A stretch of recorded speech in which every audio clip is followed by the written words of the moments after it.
Now then, I would like to go over and personally escort our next guest on the show tonight.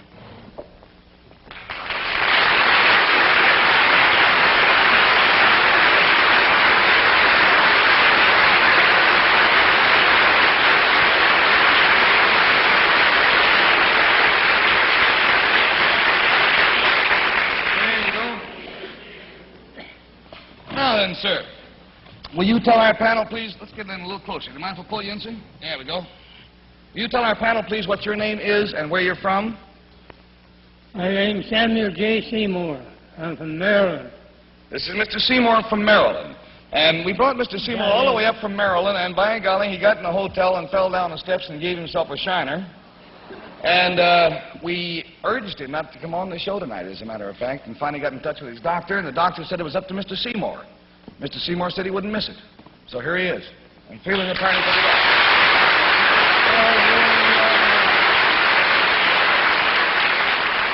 Now then, Mr. Seymour, how old are you, by the way, sir? 96. 96 years old. Now, sir, if you'll whisper your secret to me, I'm sure the folks at home would like to know what it is.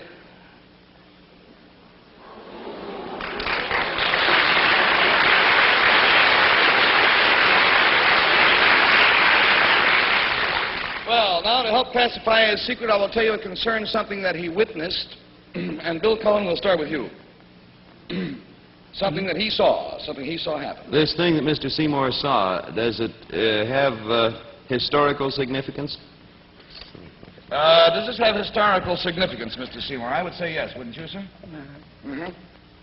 I can't hear him very good. You have to tell me what you hear. Yeah, there's quite a distance between our desks here. Let's all speak up, huh? Does it have political significance? It had political significance at the time. Yeah. Yes. Well, if you're 96, that would make Mr. Seymour born in 1860. Henry is such a mathematician. Yeah.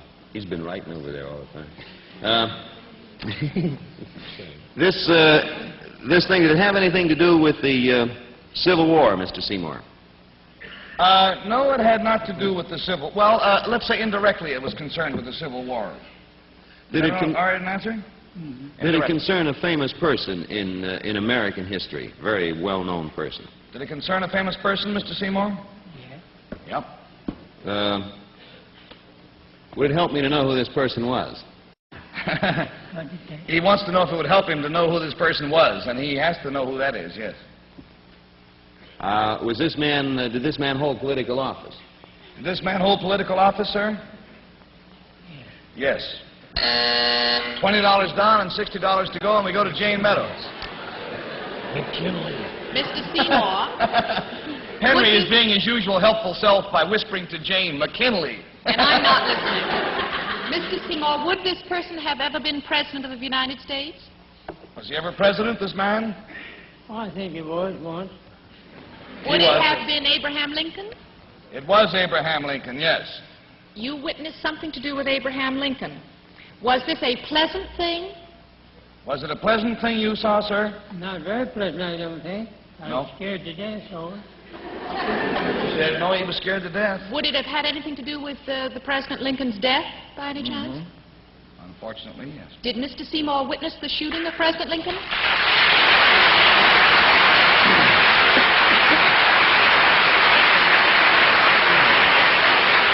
We found out about Mr. Seymour through a recent article in the American Weekly, and it said, I saw Lincoln shot. And this article is by Samuel J. Seymour, and it goes on to say that Mr. Seymour was 5 years old at the time. He had been taken to Ford's Theater by some good friends, and the curious thing was that when he was in this youth, 5 years of age, when he saw Booth jump from the box to the stage, at which time he broke his leg, his only concern was not for the president, because he didn't realize that the president had been shot, but the poor man who fell out of the balcony. And that's all of his memory is of going to the theater and seeing a man fall out of the balcony. Sir, it's been a great joy and you might say an honor to have you. You are, by the way, the only living witness of that tragic event. And we are certainly going to forfeit the complete $80 to you just for your courage in coming here to see us tonight. Oh. And I I told him before the show, I said, I'm going to give you a carton of Winston's, and Mr. Seymour said, I don't smoke cigarettes. So he smokes a pipe. So we have crossed the bounds tonight, and we're giving him a can of Prince Albert pipe tobacco instead. Okay? Let me help you out. You all talk to each other. I'll tell you what. It's time, anyhow, to take in our Winston movie for tonight. It's got a corny plot, I warn you, but there is a certain freshness and good taste with all. Now, sir, if you'll come with me.